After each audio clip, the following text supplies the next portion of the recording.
what you need to understand is once you understand who you are, you will know the benefits that you have.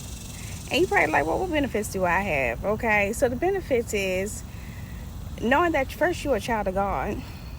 So there are promises that are attached to what God has told us in his word. And before I get into that, I want to make sure that you understand that you was purchased for a price, and a costly price is that. No one will ever do it again. Jesus died for you and for me, for us. He who had no sin bore the sins of man so that we may be saved. And then next, all you have to do is believe and you are saved. Salvation is in the Lord, so salvation is yours. So what I want to encourage y'all to do today is read your word, know the benefits that you have. And I'm just going to name a few. The Bible tells us that, for one, he says that he who keep his mind on him, he will keep in perfect peace. So you get the benefit of peace. He says this also in the word. It says that I look unto the hill from where my help come from. My help come from the Lord. So what that means is when you in need, or when you just need somebody to talk to because you ain't got nobody else to talk to, but even more so, you can have that personal relationship with Christ and talk to him about whatever you want and be yourself, okay?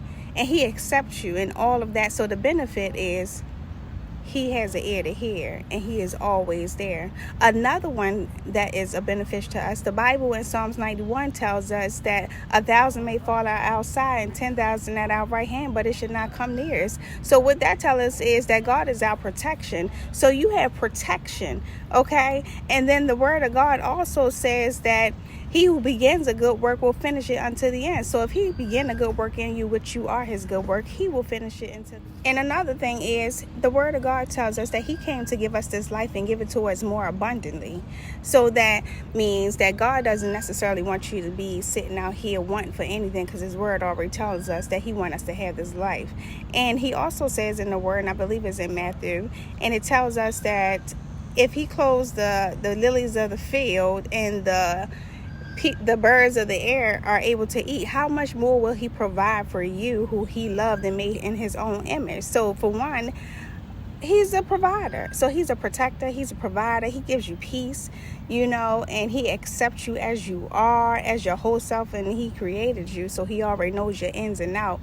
Okay, so just remember the benefits, and there's so many more benefits. So once you walk in the benefits of who you are, then you will walk with confidence. And when you see somebody that walk with confidence, you're like, dang, they got swag, right? It's not so much that, they just got confidence. And when you're walking in confidence, listen, you already know what you have. So in order to gain that confidence, you need to read your word, understand what benefits the Lord has given us as being children of God. For he says that we are a royal priesthood. And there's just so many more that I can go on and on, but just know who you are, find out who you are, and understand what benefits you have so you can live a life that's worthy to be lived. All right, God bless y'all.